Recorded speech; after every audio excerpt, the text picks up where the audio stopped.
Okay, hi everybody, good afternoon. I'm Dr. Warren Doctor. Welcome so much to the East Tennessee History Center. I'm the President and CEO of the East Tennessee Historical Society. I'd like to thank everyone for coming out today. You may notice that there are more lights and more cameras here than usual, so our special guest is C-SPAN today. I just wanted to, again, thank you all. It's because of people becoming memberships and because of your support that we're able to put on programs like this. We're very excited today. Before we get started, I have a couple of announcements about upcoming programs. So on May 17th, TAMAS at 12 o'clock will be having a program called Hollywood Comes to East Tennessee. And on May 31st, we'll be having another brown bag lecture by Dr. Nancy Locklin Sofer, I'm ruining her name, called The Night Marauder, about East Tennessee's serial killer in the early 1920s. So today's sort of an interesting one. I have been asked to allow for someone to deliver the introduction instead of myself, so I'm more than happy to turn over to the library's own Assistant Director for Historical Services, Adam Alfrey, who will be delivering our introduction today for our speaker. But before that, I just want to say that our speaker was just published an article based on this talk in the Journal of East Tennessee History. And if you're not a member, you should become a member because then you can get this. And also, Adam's work appears in the Journal of East Tennessee History this month. So if you're not a member, sign up and we can get you a copy right now. Okay, thank you very much.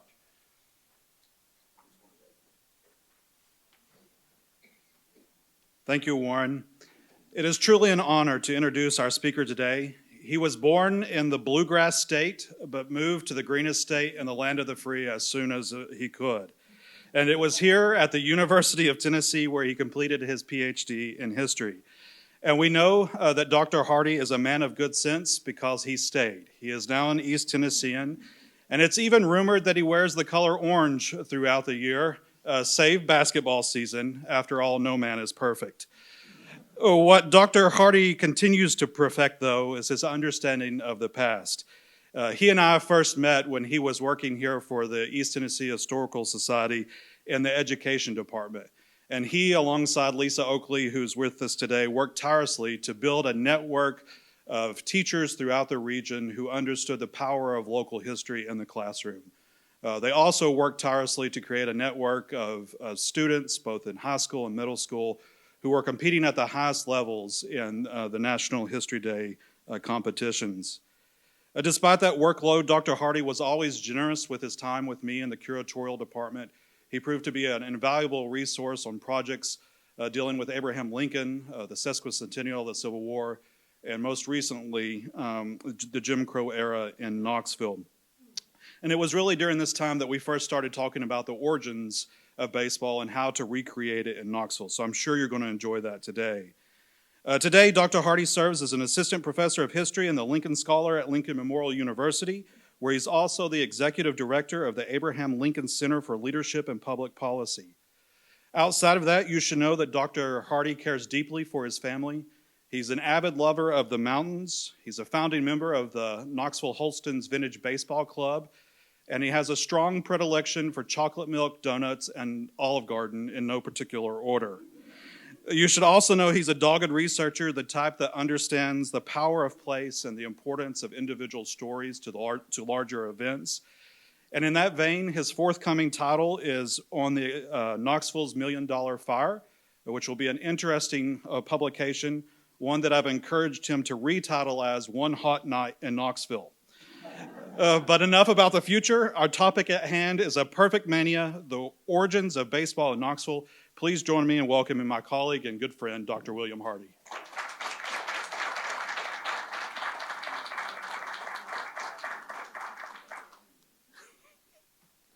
Well, good afternoon, everybody. It's a pleasure to be back at the East Tennessee History Center, where I spent 8 years here at the East Tennessee Historical Society, as Adam said, in the education department.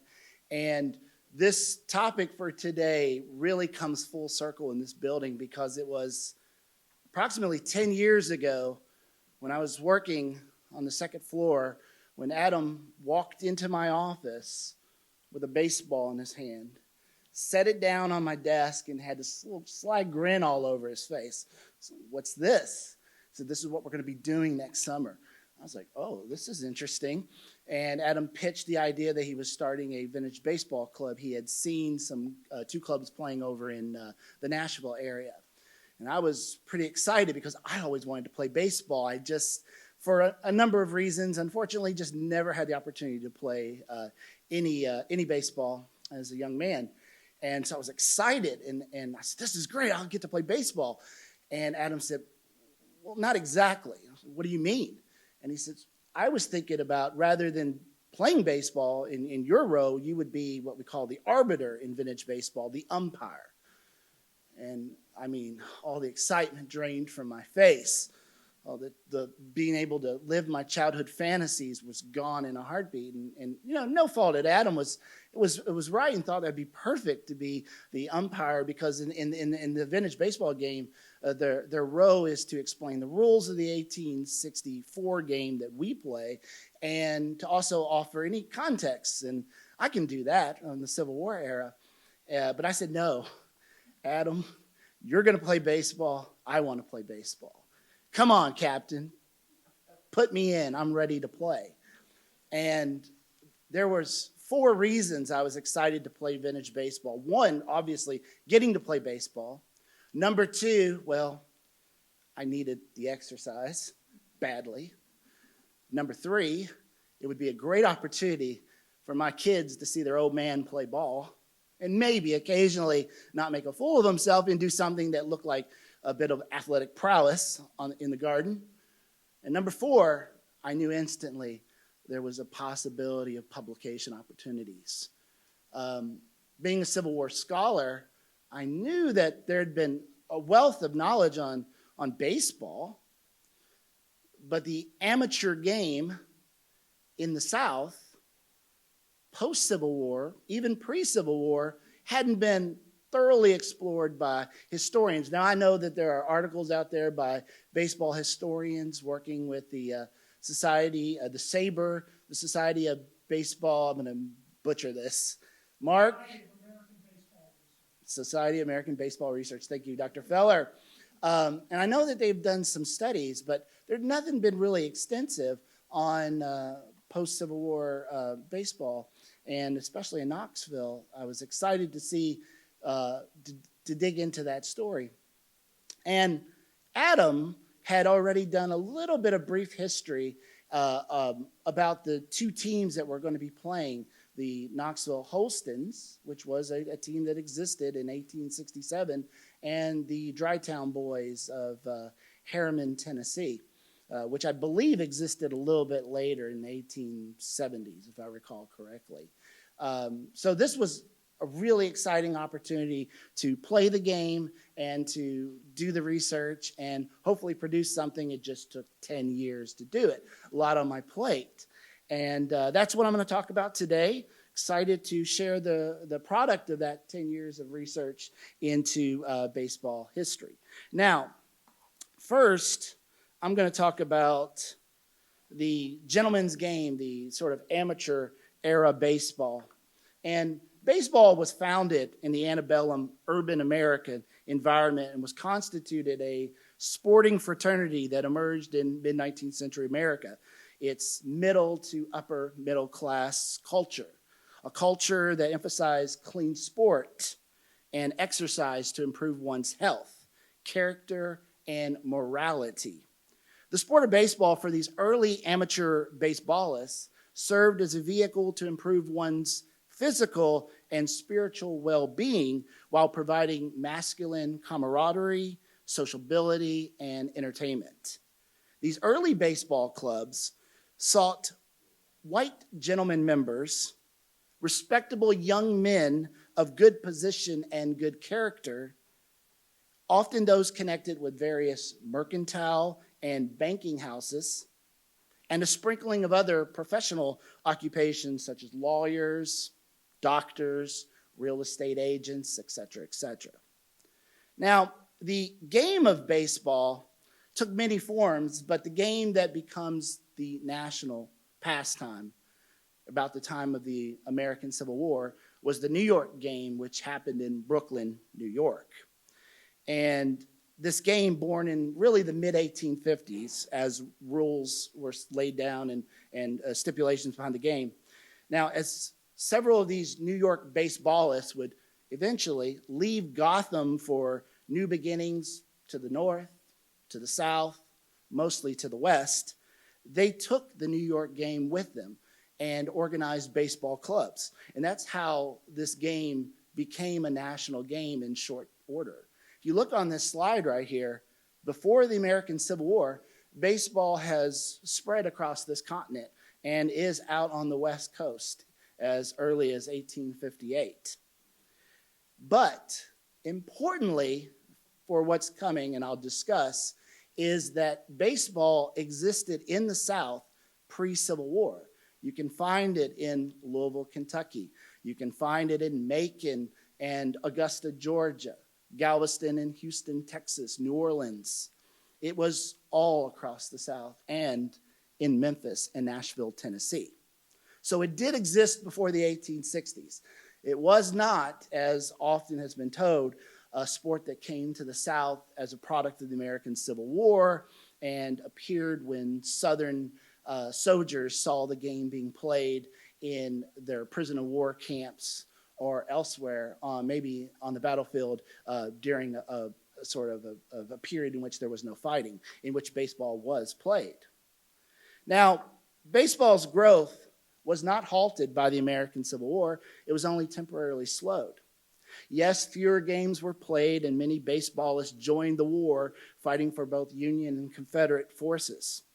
But these baseballists turned soldiers continued to play the game in their camps, whether leisure and weather permitted, which helped spread the game to those who had never seen the game before. Soldiers played here at Fort Pulaski, Georgia. These are Union soldiers. This is usually regarded as the very first photograph of a baseball game. You can see the 48th New York Volunteer Infantry in the front, the band, but in the background, that is a baseball game being played back there. And as I mentioned a minute ago, Union soldiers would play baseball even in Confederate prison of war camps, as seen in this 1863 lithograph of a prison of war camp in Salisbury, North Carolina. Now, what the Civil War did was help democratize the game by exposing it to a blue-collar class, so to speak, of Americans who in the post-Civil War era would organize baseball clubs of their own as a source of not only entertainment and physical exercise, but also to maintain a masculine camaraderie that the soldiers were used to from 4 years of serving and fighting alongside each other. Now, after the war, baseball exploded. Americans caught the baseball fever with the tens of thousands. And this epidemic struck Americans from coast to coast with such ferocity that, in the words of the editor of the Daily National Intelligencer, it constituted a perfect mania of the masculine persuasion, irrespective of age, station, or condition, has an attack of the baseball fever. Which now brings us to Knoxville, Tennessee. And when did baseball arrive, and by whom? The origin stories of Knoxville baseball, until more recently, has often been attributed to one man, Samuel Billings Dow, as Knoxville's founding father of baseball. And it comes from an article that's been widely available to researchers and those interested in baseball's origins upstairs on the 3rd floor of the McClung Historical Collection in its vertical files. It was an article published on November 20th, 1921 in the Knoxville Sentinel. The Sentinel's associate editor and manager, M.B. Withers, penned this article in which he wrote, quote, "Baseball has quite changed a bit since the Civil War, but the games were just as interestingly and hotly contested back in 1865 as they are today in 1921. In those days, gloves were unknown, and overhand pitching was not allowed. Big scores were the rule, and it was no strange thing for one team to beat another by a comfortable margin of 30 runs. In these days, Babe Ruth is willing to call it a good day when he knocks a couple of home runs out of the Polo Grounds, but S.B. Dow, captain of the old Knoxville team, says that he always made 2 or 3 home runs in a game, end quote. S.B. Dow was Samuel Billings Dow, and he was already widely known, not just around Knoxville, but across America. He was not just one of the elder, at this time, merchant princes in Knoxville. He was nationally known as an expert sharpshooter, so much so that he featured on a poster by the United States Cartridge Company with other expert sharpshooters. And on the very bottom row in the dead center, you may notice a female, that is Annie Oakley. On the right side, you may already recognize Sam Dow was close friends with the world's wealthiest man, oil tycoon John D. Rockefeller. They were golfing buddies, and the Dow would often joke into the press that Rockefeller, he wins all the time, but he can't beat me. I can outrun him. I can outbeat him in a game of golf. That Rockefeller could only get 4 holes in before he was spent for the day. For those who know a little bit about Rockefeller, he suffered from ill health. Now, Dow was a larger-than-life personality. But this article from 1921, in which Dow tells the origins of Knoxville baseball, needs to be read very carefully. It is a collection of memories from an 82-year-old man who is purportedly recalling events that are from 55 years in the past. According to Dow, he started the first baseball club in Knoxville in 1865. And it was the first such baseball club in the South. He said that he had gotten the names of about 60 men, a mix of northern and southern boys, from the Civil War who were possible candidates to join his baseball club. And he set a date for a meeting at a local billiards room on Gay Street. Now, Knoxville, though situated in the heart of Unionist Civil War East Tennessee, it was a deeply divided city during the war. So therefore, there's going to be a good mix of Unionists and Confederates. Now, on the day of the meeting, Dow was surprised that only about half of the 60 men showed up. These were all Union men. They quickly organized their team, called the Knoxvilles. Elected their officers. Dow was elected captain. And they secured a field on the east side of Gay Street and began to practice. Meanwhile, according to Dow, those southern boys who didn't show up, they met elsewhere and organized their own club, called themselves the Holston Baseball Club. And they secured a field out along what is now Jackson Avenue, somewhere near the railroad tracks, to practice. Now, Dow goes on to mention some of the names of the baseballists, which are instrumental in getting a list of possible baseball players that played. But he goes back to say that the first baseball game, which shortly was played, happened in 1865, just right after the end of the American Civil War. In Dow's memory, this game was amazing, with several freak injuries in which he identifies unfortunate victims by name and how they came to incur those such injuries. Dow claimed that the Knoxvilles won that first match with the Holstons by 17 runs, and that they played a number of games over the years, about a few years, in which the Holstons won some, but the Knoxvilles basically won the most. He closed noting that he kept the team together for a few years until development on Long Gay Street made it necessary for us to abandon the old baseball grounds. Now, writing the history of the origins of baseball in Knoxville, means, as a historian, I can't rely on one source. I've got to go out and corroborate Dow's story. I've got to go out and find other evidence. Sure, I could be a journalist and use this, pull it out of the vertical files, and produce an article rather quickly.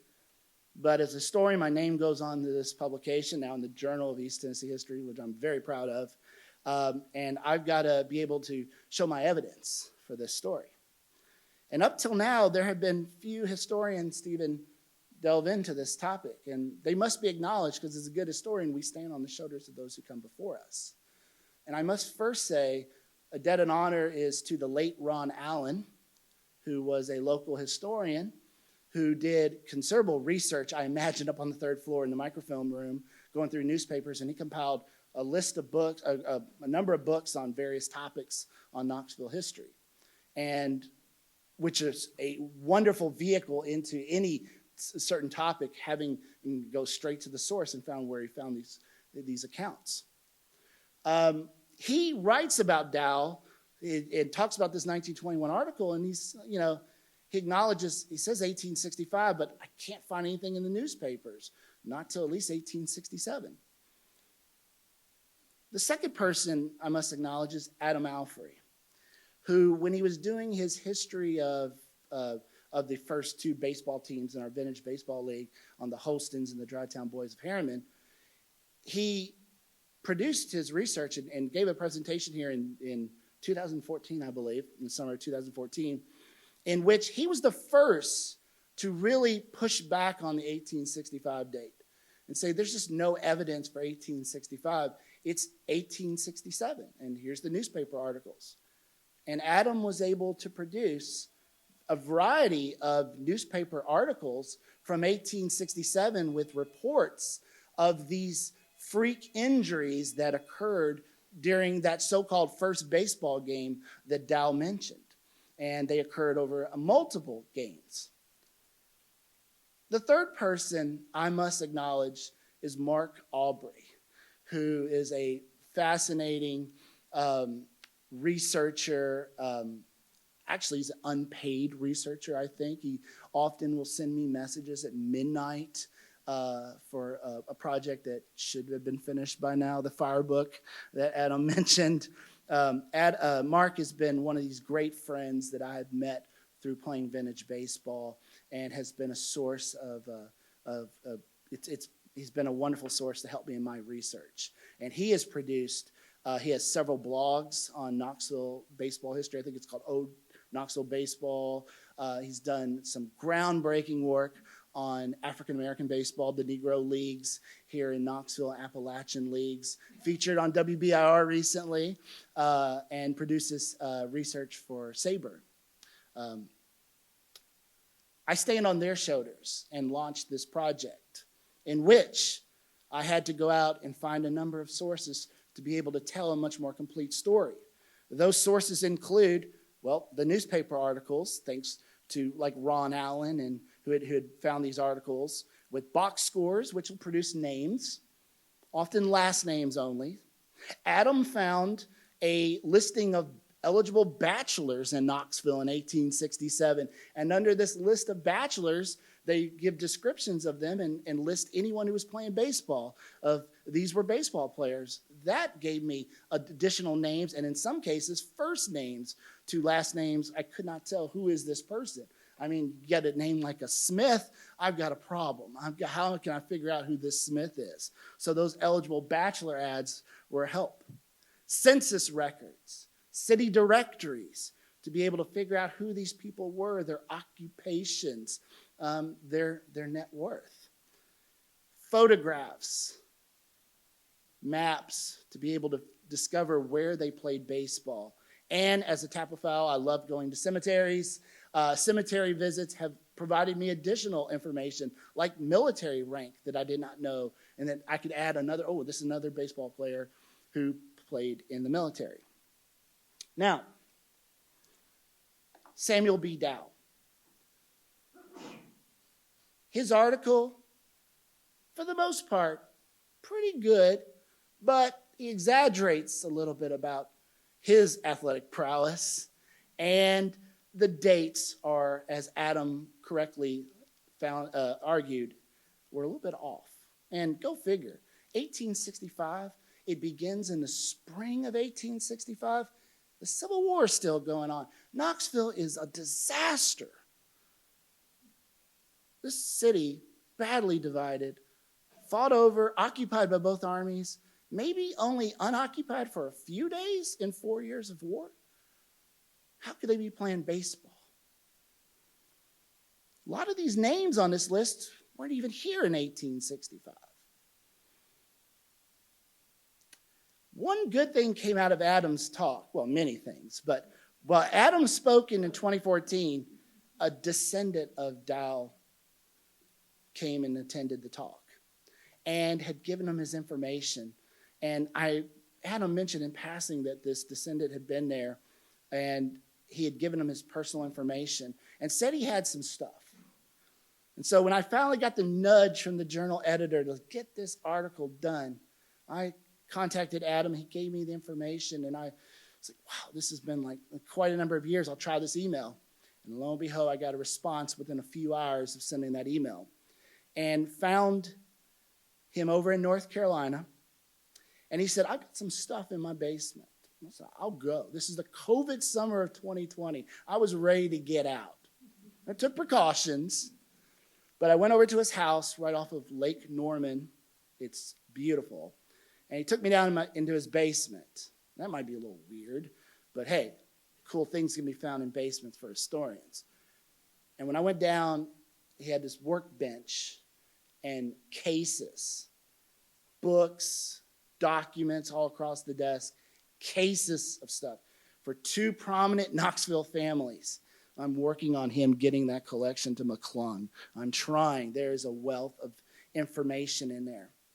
But he told me, he said, look, I've got a lot of Sam Dow stuff here, but I've looked through it. I don't think I've got any baseball stuff, but you're happy to go through it. There was no baseball, nothing related to Dow and baseball, but there was a wealth of information which I can now tell a story about Dow and really get a good, solid, brief biography of this man. Sam Dow was born in Bangor, Maine in 1839. At a few years of age, his family migrated to Exeter, New Hampshire. I can't say for certain where Dow saw baseball played, but I can make some inferences. At the local academy in Exeter, the Phillips Exeter Academy, baseball was played. Even the President Lincoln's son, Robert Todd Lincoln, who attended there, played baseball. It's quite possible Dow saw baseball played there. Now, he probably didn't see the New York game there because up in New England, they favored the Massachusetts game, which was a game I'm glad we do not play in vintage baseball because one way to put you out was by soaking, and that is hitting you with a baseball base runner. You could hit a base runner and they'd be out. Thankfully, we do not have those rules. But it is quite possible he saw baseball there. One of the things this descendant had was a diary of Dow. It was before the baseball period and before the Civil War, but it was 1859 to 1860. And in that diary, I found that he had left Exeter in 1859, went to Louisville, Kentucky, my hometown. It was pretty cool. And he followed his brother to go into the grocery business, to learn the grocery trade. And in Louisville, Kentucky, baseball was very active. There was quite a number of teams. And gentlemen of his class were the gentlemen who played that game. I can't say for certain he played baseball there. He didn't say he played baseball before this period. But it's quite possible he saw baseball played in Louisville. The Civil War came, and Dow eagerly wanted to do his part and join the Union war effort.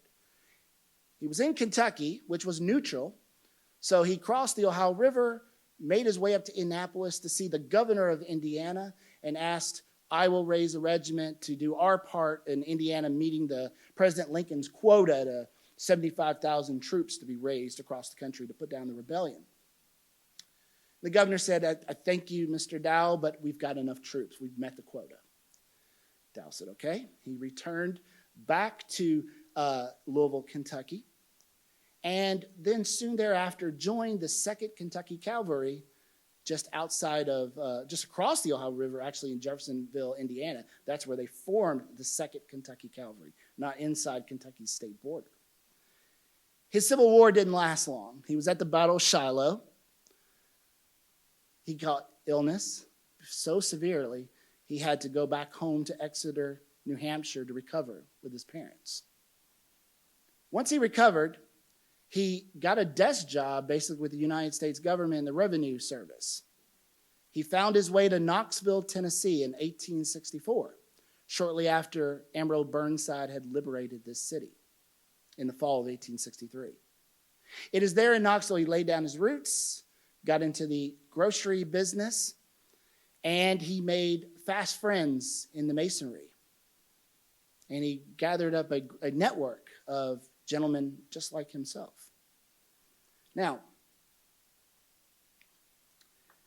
we fast forward to 1867, a transformative event in Knoxville history, a transformative event along the entire East Tennessee River Valley, when the Holston River flooded. Now, we know it as the Tennessee River here today in Knoxville, Tennessee, but it was the Holston River at that time on down past Knoxville. That designation wasn't changed, I believe, in the General Assembly to the late 1890s or something like that, where it becomes the Tennessee River at the just north of the city.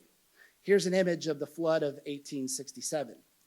It was a flood that washed out many homes, flooded the city via its creeks, First and Second Creek, turning downtown Knoxville virtually into an island, which set up on a 60-foot bluff here, a little plateau, so to speak, if there is any flat ground in Knoxville. And business sort of kind of came to a standstill. And it was during this period, as the water slowly began to recede, that Dow started thinking about and talking to some of his friends about the idea of, let's play baseball. Let's organize a baseball club. And therefore, on March the 19th, 1867, Sam Dow called a meeting together at Joseph Cooper's Star Billiard Saloon. And this was an article that I'd found in the paper. It was very small print, easily to be overseen when someone is going through microfilm, looking at it with their eyes and getting a migraine as a result of looking at microfilm. I benefit from today's technology and being able to do an online search at home and use OCR to pop in baseball, and then found this, which I don't think anyone ever found. So this is the first notice published in the Knoxville Whig on March 20th that a baseball meeting had occurred the night before. Here's a photograph of downtown Knoxville. That is Sam Dow on the right at about approximately 1867. This image has always been published as 1869. Use the signs, use the city directories and newspapers, and you can find out that this picture is actually earlier than 1869. It's somewhere between the late summer of 1866 and the spring of 1867. So we're right in that period of baseball being organized. And if you see the red arrow, it's pointing at Star Billiards, which was located in Ramsey Hall, just underneath Slyer's, photographer T.M. Slyer's gallery. It was here, that night, that Dow organized that meeting, and it was, just as Dow had said, approximately mostly northern men who had shown up, Union soldiers. Now, in this meeting, Dow will organize it, and again, Dow on the right, he will be elected the captain of this club. The gentleman on the far left is Spencer Munson, and there he is in his Union uniform. Spencer Munson was from Mentor, Ohio, and for a brief period of time later in his life, his next-door neighbor was an Ohio congressman by the name of James Garfield, future president of the United States. If we move over to the right, the second from the top left, that is William Chamberlain, William Bill Chamberlain as he was known. He served in the 23rd Ohio, and he served under the command of two future United States presidents, Rutherford B. Hayes and William McKinley. He's also known as being he was a druggist part of the firm of Sanford, Albert, and Chamberlain's, or maybe I got that backwards how the firm went, but Sanford, Albers, and Chamberlain's drug firm. The gentleman to his right, third from the left, is Homer Charles Squire, who also was a Union officer and in the revenue service, which Dow worked in the revenue service, close friend, Mason. All these connections through the Masonry, through the Union Army, through their professional occupation class, these gentlemen.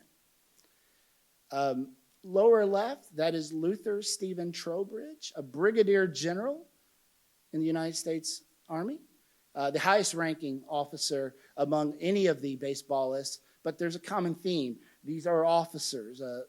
Squire was a sergeant. Munson was a sergeant. Chamberlain was a first lieutenant. I'll skip over to the gentleman on the third from the left. That is E.C. Camp, who also served in the Union Army, owned the Greystone Mansion, the home of WATE today, was a member in the Grant administration.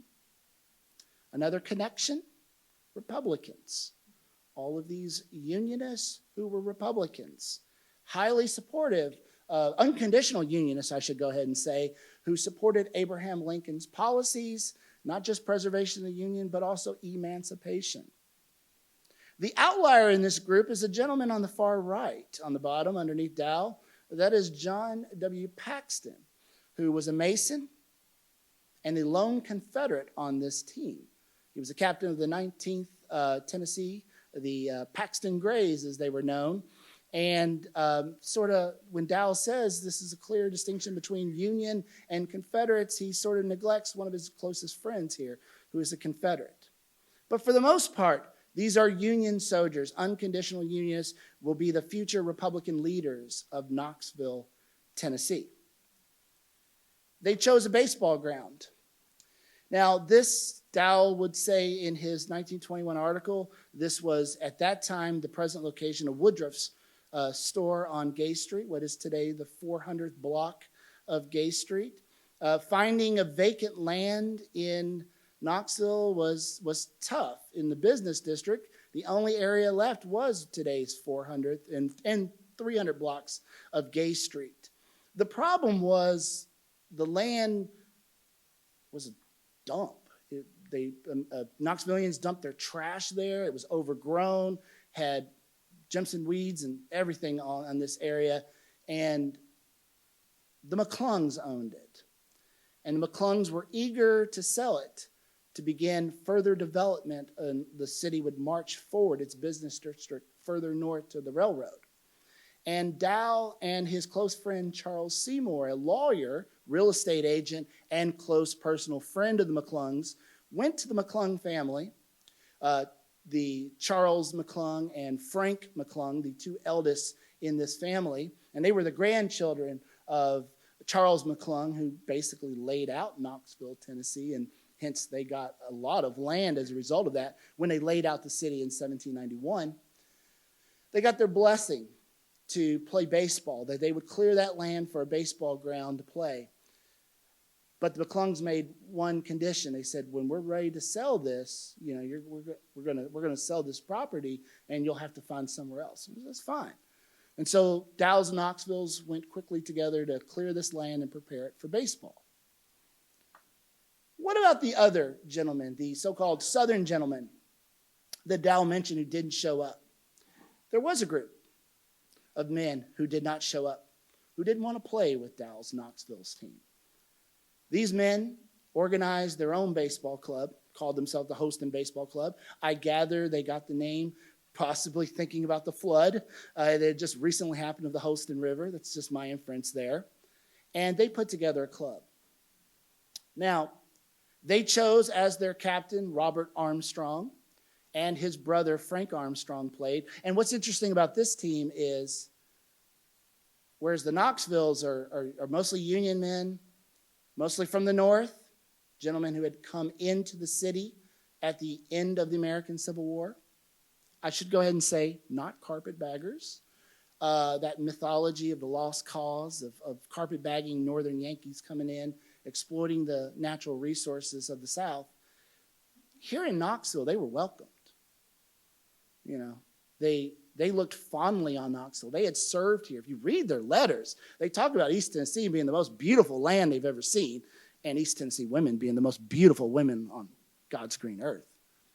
And they came here, eager, invited to come here, married those Southern daughters. They were welcome because they had the energy and vision of a new South they wanted to build. And yes, that meant to tap into unnatural resources. And they wanted to diversify the South's economy, not just be an agricultural base, to help East Tennessee and Tennessee grow and progress.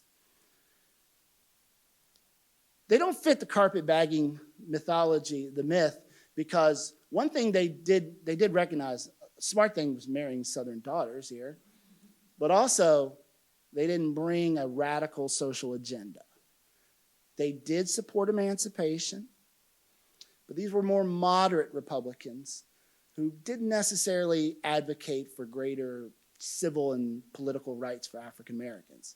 Having done that, they were suitable stock to stay. Now, there were some radical Republicans who showed up here who got driven out real quick in Knoxville, Tennessee. But back to the Holstons. Were these Southern soldiers? They weren't really Southern soldiers. They came from Southern sympathizing families on part. These were very young men, on average about 22 years of age. One player, 14. The Knoxvilles were an older group, about 25 and a half on average. The Holstons were a mix. They had 2 Union veterans and 2 Confederate veterans. And one of those Union veterans was basically a medical cadet. He didn't see any action. And one of the Confederate veterans was a courier who passed messages. These were young men who were too young to fight. What I found in my research, what connected them was politics. Like the Knoxvilles were Republicans, these are Democrats in the post-Civil War period. They were a mix of Southern sympathizers who sympathized with the Confederate Army and Confederacy during the Civil War, but there was also a bunch of Unionists, conditional Unionists, from families like as old as the Williams. The gentleman in the upper right photograph, that is J.C. Williams, who comes from the John Williams family. His dad was a close friend of President Andrew Johnson. Now, these gentlemen were Unionist supporters at the beginning of the Civil War. They supported Lincoln's preservation of the Union, but the moment emancipation got on the table, they were done. They didn't sign up for any social change. And so at the end of the Civil War, these conditional Unionists gravitated to the point that they were breaking bread with their initial former enemies, these rebels or Southern sympathizers. These become Democrats. John C. Williams here is a prominent lawyer, defended the coal miners in the coal mine wars, and played a prominent role in a couple of Democratic administrations, presidential administrations. Gentleman on the bottom is Colonel William Caswell with his 2-year-old pony there, or 2-month-old pony there. William Caswell was a very wealthy gentleman. He was a Confederate courier during the American. He's the Confederate courier that I mentioned. Gentleman in the upper left, that's Samuel Bell Luttrell. He was the mayor's son, James Churchill Luttrell, the mayor of Knoxville during the American Civil War. This was his son. He was a Union captain during the American Civil War. But when he came back in the post-Civil War period, the policies, more radical policies in state government from William Parson Brownlow, drove Luttrell to the Democratic Party. By the mention, his brother, who also played James C. Luttrell Jr., he was a Confederate officer during the American Civil War. So politics is what brings these together. So where Dow says these are Union Confederate men, it's not so much that, it's the post-war politics that united them. Knoxvilles being the Republicans and the Holstons being the Democrats. Where did these players play? We've long known about Dow's Knoxville's playing on the Gay Street baseball grounds. This was sort of path-breaking in this research.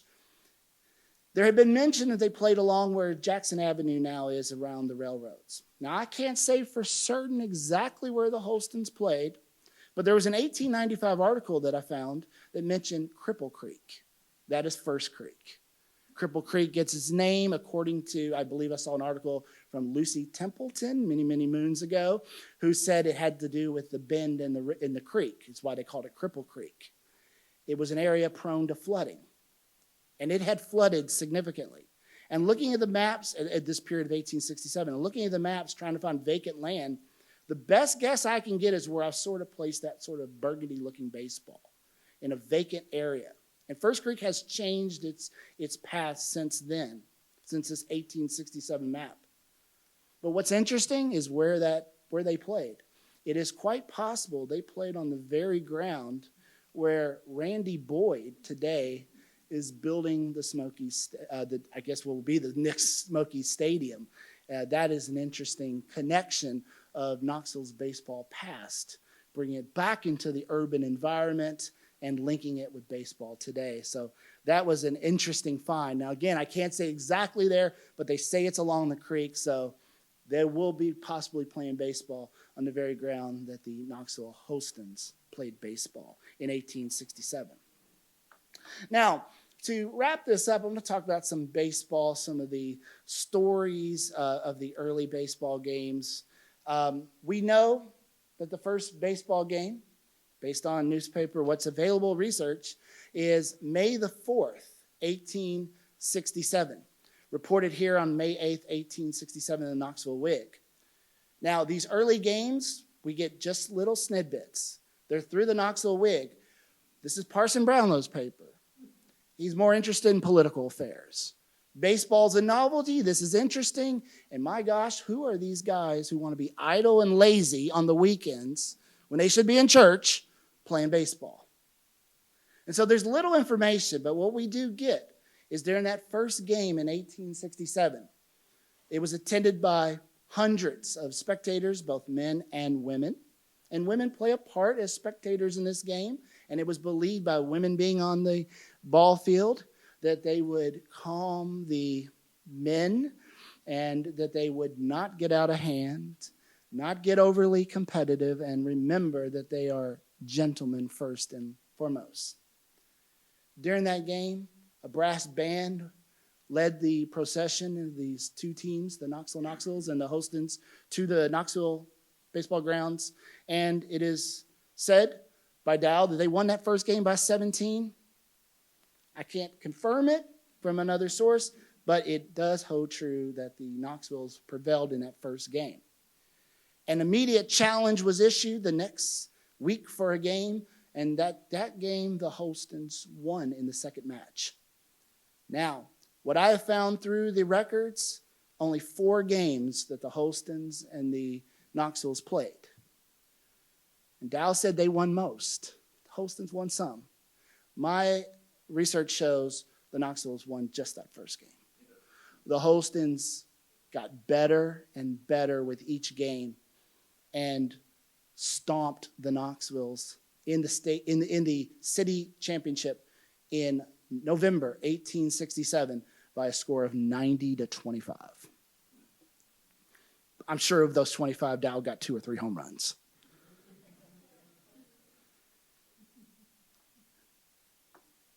Those injuries. Such a lovely game, baseball. Lots of injuries, a lot of freak injuries. Our friend on the left, Spencer Munson, neighbor of James Garfield. He was playing in the outfield when a ball was hit deep. He caught it. Lovely catch. And as he was going to throw the ball into the infield, people heard a bone snap. His elbow dislocated. I think Adam playing vintage baseball, I can maybe offer an explanation. They weren't good on calisthenics and stretching and everything before a game. I can see how such freak injuries may have occurred, especially after having broken an arm and having a rotator cuff surgery a couple years ago. I know my arm needs a lot of warm-up before a game these days.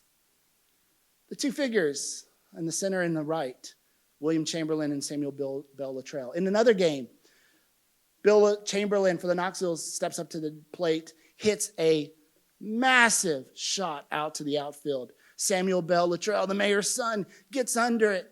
He's ready to catch it, loses it in the sun. I can also attest to this happening. And the ball just went right into his forehead, and he dropped like a beef on the ground, unconscious, and had to be carried from the field. I've seen baseballs temporarily tattoo foreheads, right, Adam? Adam, when he was practicing vintage baseball before forming our team, went over to Nashville or went over to Harriman, Roane State Community College, and was in a game. I think he was pitching, and the ball was delivered back right into his forehead. He showed up on a Monday morning staff meeting with it tattooed to his forehead still. There were these freak injuries that occurred during 1867, during these early games. I do want to tell, those Hostons got better with each game. And I can attest to that as our vintage baseball team, because I think we lost our first 5 games until we really got our pace in that first season, and then we went on a tear. The Hostons got better with each game. They limited their opponents to less runs with each game. And they quickly became regarded as a powerhouse across the state. In the summer into the fall of 1867, the Hostons were challenged by the state champions of 1866, the Mountain City Club of Chattanooga. Now, let me say a quick word about championships. These were best of 3 series, and they could be called any moment 2 teams agreed. So, although usually regarded as the 2 better teams in the area, but the Hostons were challenged by Mountain City because they'd sort of sensed these Hostons were probably the next best team in the state. They played a best of 3 series, and the Knoxville Hostons won in the 3rd and final game to claim the series to be the state champions. And Brownlow's Knoxville Whig gave them 3 cheers and a tiger for the Hoston in the paper. The Hostons went on to defeat, as I mentioned, in that 90-25 game, the Knoxvilles for the city championship. And the Hostons were riding high in 1867. And then they got too big for their trousers, and they sent a challenge to the Gates City Club of Atlanta. Also a gentleman club, much like these amateur-era baseball teams, undefeated. A traveling team. I call them the forerunners of the Cincinnati Red Stockings.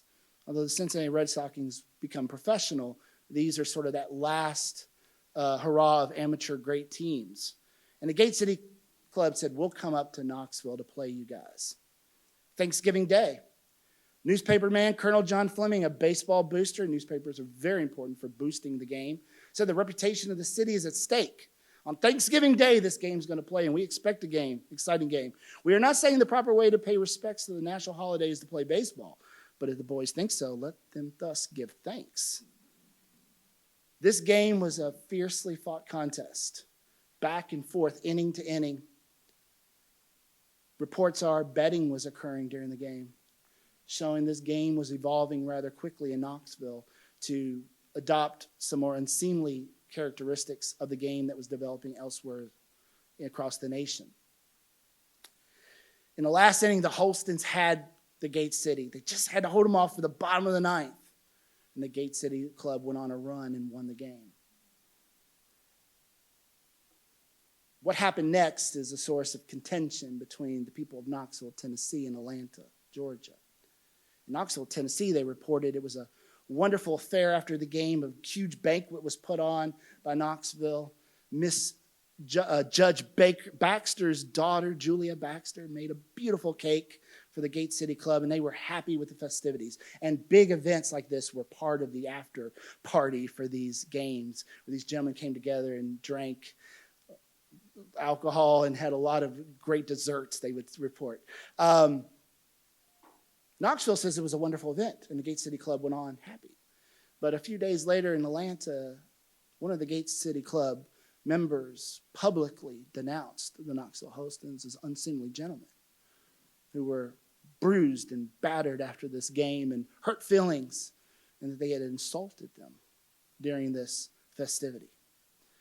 Knoxville, there's an exchange back and forth between the captains of these two clubs, and either side agreed to disagree on what happened. In 1868, the Holstons began their title defense rather late. In fact, the club had just sort of gone on for the winter and went to their occupations. And John Fleming keeps writing in the paper, when the Holstons going to organize? Y'all are the defending champions. Finally, in the late summer of 1868, they get a challenge from a Nashville baseball club. And the Holstons are like, now we're going to get together, get serious about baseball. And they start playing some scrimmages against boys, teenage boys, even some boys under the age of 13 in the streets of Knoxville on the Holston ground as well, showing that baseball had democratized.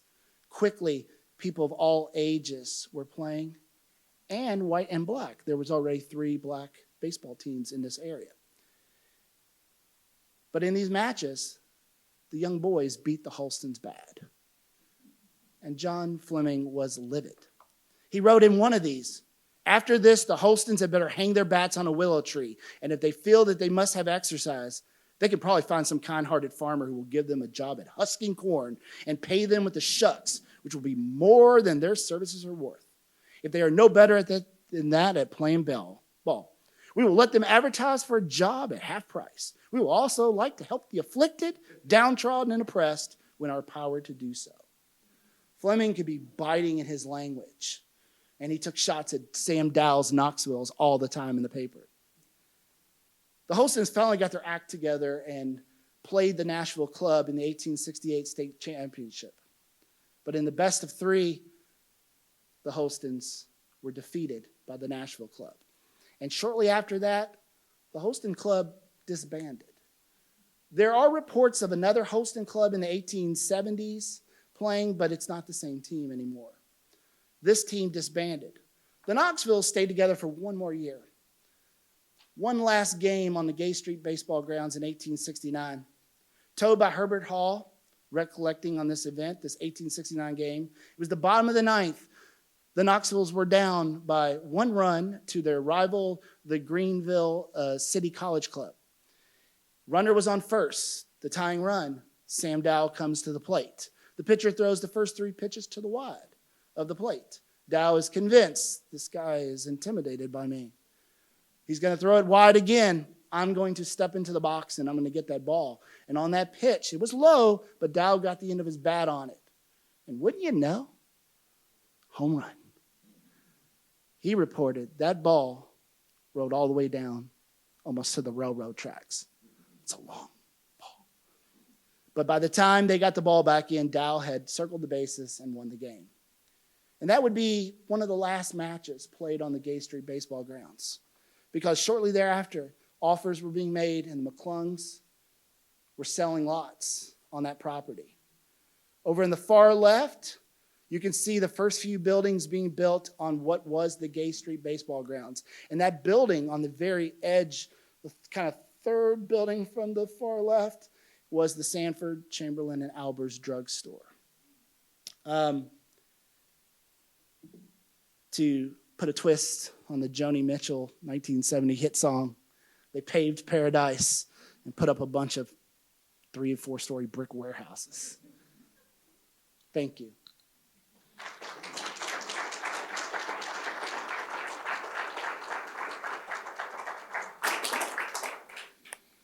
If there are questions, you can come up to the microphone and ask your questions.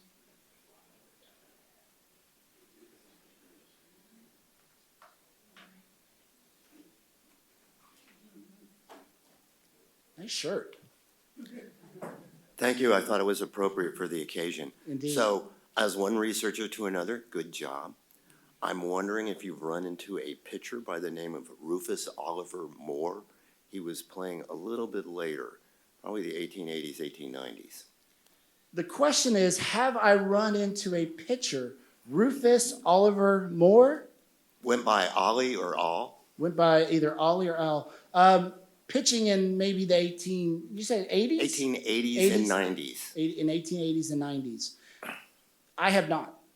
Now, I have limited myself to the 1860s with these 2 baseball teams and what was going on at the time. However, there's another publication out there to really tell this story of Knoxville and tell a story which is fills in what's going on with Civil War baseball in the South. And there could be, I could come across it, but I have not. I have not come across that player. I could throw it to the crowd and look to my good friend, researcher Mark Aubrey. Have you heard that name? No, but I'm looking. He is looking. And that is why he is such a dependable Well, friend. I'm trying to track him down because he is the grandfather of the individual I think is probably the greatest baseball player to come from Knoxville, Tennessee. Doris Sammy Sams, Oh. who played 8 years with the All-American Girls Professional Baseball League. 6-time All-Star, 2-time MVP. Excellent. Oh, and set the single season record for home runs at 12. Not particularly impressive to our contemporary times, favorably compared to both Ted Williams and Babe Ruth. Yeah, she was a pitcher first. When she quit pitching, she started hitting over 300 and hitting home runs. Wow. So I'm a longtime Knoxville person. I have heard about the ball field at Woodruff's on the east side of Gay Street. I am just skeptical that there is enough level space there that they could play that game. So will you tell us about the size of the field they were playing on at that time? That field, the question was about the skepticism of the Gay Street baseball grounds and the level of the field, because anybody knows in Knoxville, and I joke, there is no level ground here. It falls off significantly as you go down towards State Street and Central, and then towards what is First Creek. It did create a natural amphitheater feeling for spectators, and that was mentioned in articles. I suspect maybe that's how Sam Dowell could get some home runs in these big scores, so the ball would just roll on forever, which makes sometimes playing on vintage baseball grounds on uneven ground a lot of fun with the bounces the balls will take. But looking at maps, looking at newspaper articles, well into the late 19th century, stores that say opposite of the baseball grounds. You find those stores on the west side of the 400 block and 300 block of Gay Street. So there's a lot of corroborating sources that puts it right there in that spot. And looking at bird's eye map of 1871 in Knoxville, which is available in the museum shop, is you can see that there is starting to be some buildings and some houses. But all that developed post 1871, when they started laying the street all the way up to what was Mabry Street, which would be about generally, I guess, close to where Summit is now, or thereabouts. So that ground was open. Now, there is an interesting newspaper article in the summer of 1867 where Joseph Cooper Star Billiards, which was the meeting site of the Knoxvilles and became a hangout for both clubs, when they had their meetings, he offered a special cigar box. And I think Adam and I had conversations about this. We'd love to find this cigar box. This cigar box had an image on the top of a baseball game. And supposedly, it shows a home run being hit over a Shropshire, I'm going to forget his first name right now, Shropshire's house, which was located on the Gay Street baseball grounds. So apparently, at some point, his house was located within the ability of a baseball home run to go over the roof. And on the box, the mayor of Knoxville, James Churchill Luttrell, was featured. I don't know if he was the one that was hitting the home run or not, but there's just a lot of corroborating sources that's where they played. I'm not doubting the Woodruff location. What I'm curious about, 90-foot base pads or 30-foot base pads? I mean, it had to be a smaller field than we're playing on today. What field do you guys play on? Well, they were playing on 90 feet. They were 90 feet at that point? Yeah. Now, the question is, he said home plate was put at where Woodruff's was located. If that's exact, we don't know exactly, but that lot is, the sources will point to it, that they played there. But yeah, they played 90 feet base pass. The pitcher was 60 feet. It was 45 feet or so from the home plate, but the dimensions are there. Yeah, so pitcher's a little closer than today. Oh yeah, a little bit closer. Yeah. Adam can attest to that. Thank you. Thank you.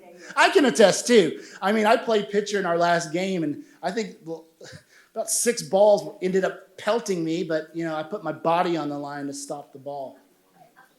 Yes, got a question for you. Let me preface my question first by telling about a project we're doing to honor integrated baseball game played on Sutherland Field back in the 30s and 40s. If you go down to Emma's Southern Kitchen Restaurant, you can see some banners we put up.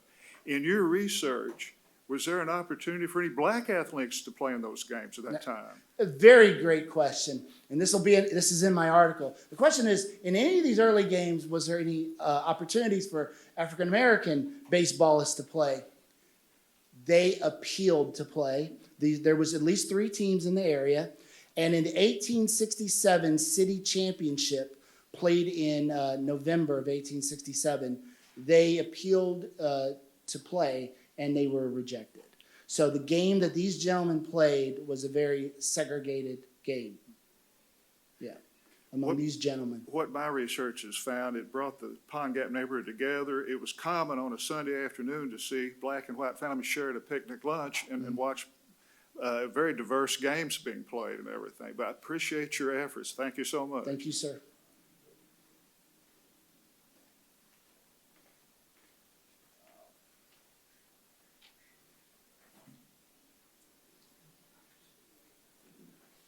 Just to comment on the existence of black clubs, there were black clubs, at least in the 1870s going forward, playing in Knoxville. I don't know if you've run into them.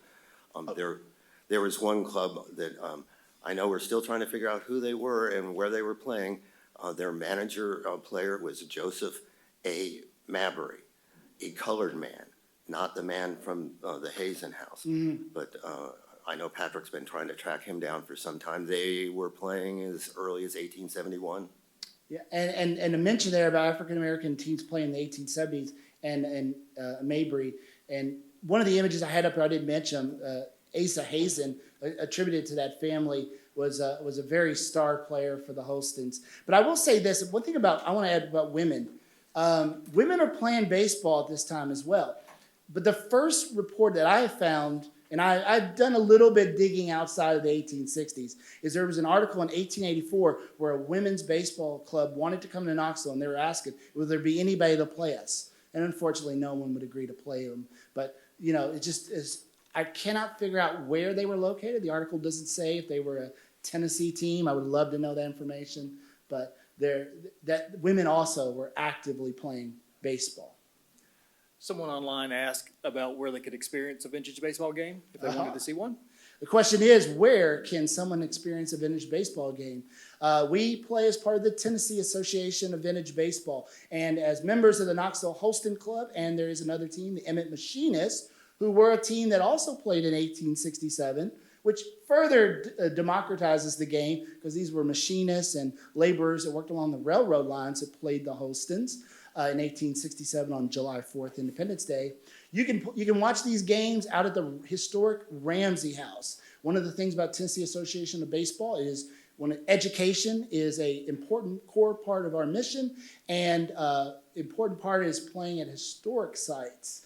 And for us, we've had the benefit of playing the historic Ramsey House. Usually play out there on Saturdays about 10 or so times a year, and you can find that information at the Tennessee Association of Vintage Baseball's website and going on the historic Ramsey House as well.